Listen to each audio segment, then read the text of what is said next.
اسی طرح ہمارے تمام ناظرین جو ہمارے پروگرام کو دیکھ رہے ہیں ان کے ہم شکر گزار ہیں. خاص طور پر شکریہ ادا کرنا چاہیں گے ان حضرات کا کہ جنہوں نے اپنے مرحومین کے ایصال ثواب کے لیے نام ہمیں بھیجے. اور واقعاً شکریہ کا مقام اس حوالے سے بھی ہے کہ جو حضرات ہمارے اس پروگرام کو آگے بڑھانے میں ہماری مدد کرتے ہیں. یہ ایک در واقع بہت بڑا مشن ہے. ایک اس کو معمولی مجلس نہ سمجھی جائے. یہ ایک ذریعہ ہے کہ ہم ذکر اہل بیت کے ذریعے مومنین کو آپس میں ایک دوسرے کے ساتھ ملحق کرتے ہیں اور جوڑتے ہیں. الحمدللہ ہمارا یہ پروگرام پوری دنیا میں دیکھا جاتا ہے.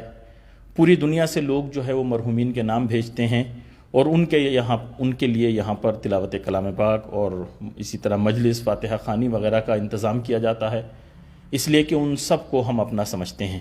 بس آپ حضرات سے، ناظرین سے گزارش یہی ہے کہ اس مشن کو اور اس تحریک کو آگے بڑھانے میں آپ ہمارا تعاون فرمائیں.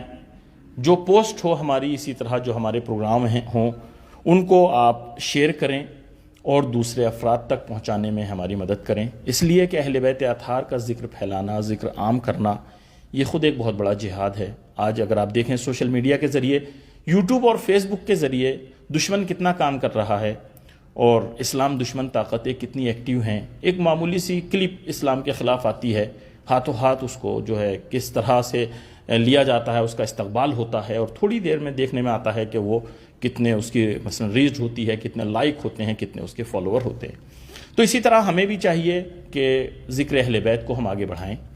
اور خیر ہم شکریہ ادا کرنا چاہیں گے. اور اسی طرح بہت سے افراد نے ہمیں میسیج بھیجے ہیں. البتہ 2 پروگرام ہمارے نہیں ہو پائے ولادت کی وجہ سے، چونکہ معصومین علیہ السلام کی ولادت تھی. اور اسی طرح جو خوشیوں کی تاریخ ہوتی ہے، ہمارا پروگرام یہ ہے کہ اس میں ہم یہ پروگرام نہیں کریں گے.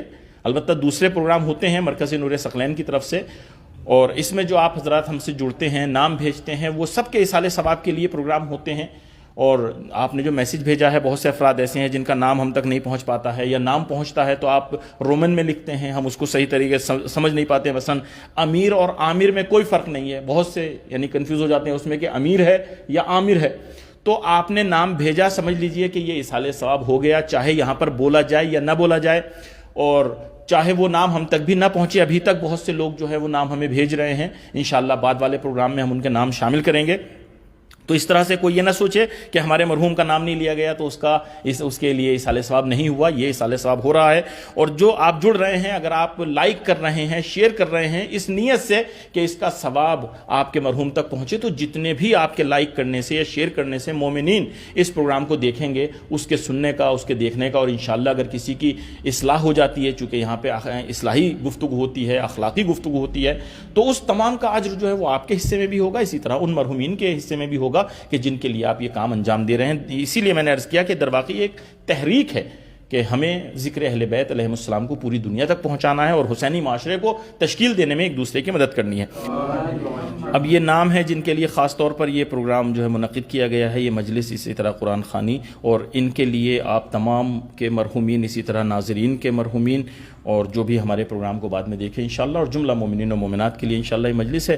تو ان کے نام اس طرح ہیں جنہوں نے آج کی مجلس کے لیے نام بھیجے ہیں. شیخ منیر مرحوم، میں گزارش کروں گا عالی جناب مولانا حسن نقوی صاحب قبلہ سے کہ موضوع احیاء مکتب اہل بیت اور ہماری ذمہ داریاں کے عنوان سے تشریف لائیں اور یہاں پر اپنے بیان سے ہمارے تمام اور اسی طرح تمام دیکھنے والے ناظرین اور مومنین کے قلوب کو منور فرمائیں. بر محمد و آل محمد صلوات. اللہم صل علی محمد و آل محمد وعجل فرجهم.